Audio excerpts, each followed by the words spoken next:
Hello everyone, Tom with Capo Fetish. Let's talk about some freaky 60s tracks. I've chosen 10. I'm going to start off here with one of the creepiest, in my opinion. One of the scariest tracks I've ever heard back in the day. I like it now, but back in the day it used to scare the shit out of me. The first time I heard it was at a record store back in the early 80s. The guy behind the counter was cranking the volume up to 11, and it was truly frightening. I'm talking about the Stooges' We Will Fall track, the last track on side 1. It's basically a chant, some kind of chant that David Alexander learned in some kind of meditation course, I believe. But then you've got Iggy reciting some kind of poetry over the track. And you've got John Cale's eerie viola going on, the Ram Shah thing going on nonstop. This is going on for 10 minutes.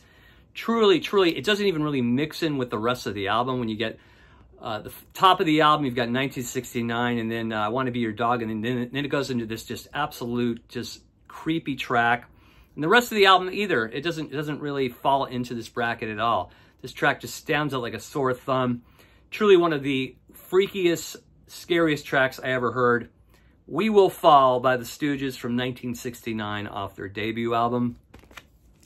Another freaky track is the second track off of After Bathing at Baxter's from Jefferson Airplane, their third album and their most psychedelic album. The track called, I can never remember this title in full off the top of my head, but it is called A Small Package of Value Will Come to You Shortly. Just weird sounds, just weird shit going on all over the place. Another one too. It's a weird placement too for the track, coming right after The Ballad of You and Me and Pooneal. But I think it just adds to the whole overall the dark psychedelic vibe of this awesome album. Another one too, always freaks me out, still does to this day, is off the third Velvet Underground album, the song called The Murder Mystery. It has two channels going on, the left speaker, right speaker. You hear this story being told, and then you have this other weird thing going on, this gibberish going on, this slow talking gibberish going on. Really freaky shit. And at the end, it even gets more freaky with this piano coda going on. This goes on for about 8 minutes. Another track that doesn't really fit in with the rest of the album. The album is really more of a showcase for Lou Reed's songwriting at this point in time. You've got Pale Blue Eyes and all these beautiful tracks. Candy Says, Jesus, What Goes On, Beginning to See the Light. And then right before the last track, After Hours, you have this 8-minute and 35-second freak out called The Murder Mystery. Another freaky track I've always found a little on the disturbing side. Velvet Underground, The Murder Mystery from their third album, self-titled album from 1969. Another track, I love this album. I've only gotten into this album past maybe a couple of years. I love SF Sorrow by the Pretty Things. And on the CD version, there's a lot of great bonus tracks, some singles from that period in time. There's a song on here that was released as a single around this time called Talking About the Good Times. And I find that super freaky and cool. That those double-tracked, phased kind of vocals going on there. Talking about the good times. It was just really something else. Some really good stuff here. Great freaky track, Talking About the Good Times from SF Sorrow from 1968 by the Pretty Things. Love this album. When I was young, this single, I've mentioned this before, I'll mention it one last time. This is probably the most influential single for me in my entire life. It's what really got me into music.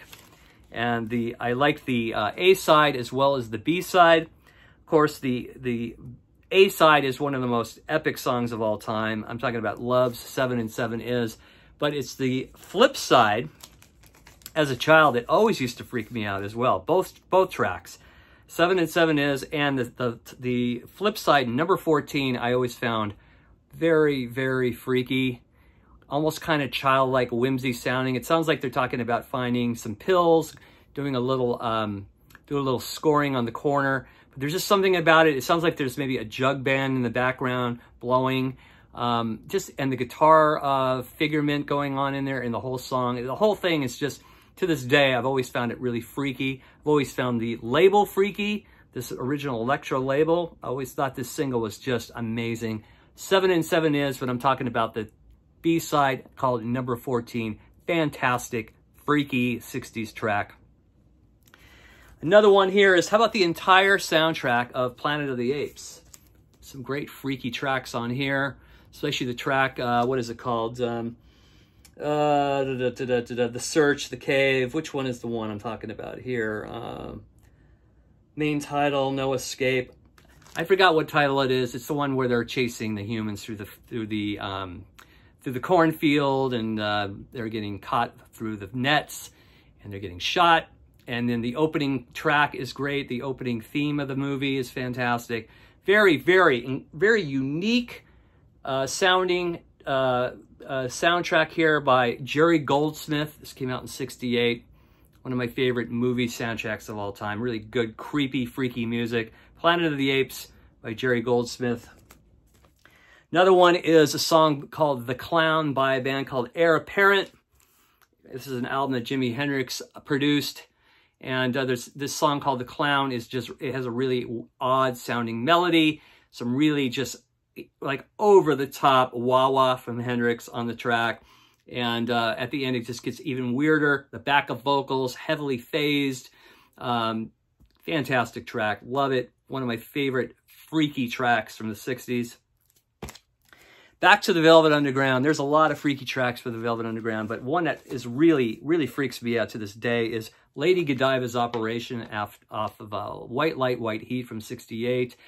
The melody, just the overall sound of it is so, oh God, it's so creepy. And the sounds, these weird little moaning sounds in the middle there. And John Cale's viola, just the whole track is creepy. Creepy greatness, should I say.